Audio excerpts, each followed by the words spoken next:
వీళ్ళ మీద చర్యలు తీసుకోవాలంటే ఎవరి డైరెక్షన్ అక్కర్లేదు, మనమే డైరెక్టర్లు. సోషల్ మీడియా కూడా డైరెక్టర్లా, ఇదిగో ఆడు ఎలా చేసాడు అని ఎందుకు వదిలేస్తున్నారు అడుగుతున్నారు. అవును.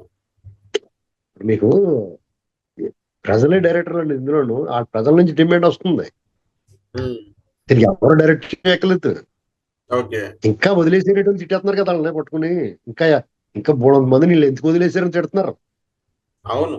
నిజంగా వాళ్ళు ఆ రెడ్ బుక్ రాజ్యాంగం అంటే రెడ్ బుక్ మొత్తం స్ట్రిక్ట్ గా అమలు చేస్తే వీళ్ళు ఎవరో ఎందుకు బయట ఉంటారు, ఎవడన్నా వీళ్ళు చేసిన అరాచకాలు తక్కువ.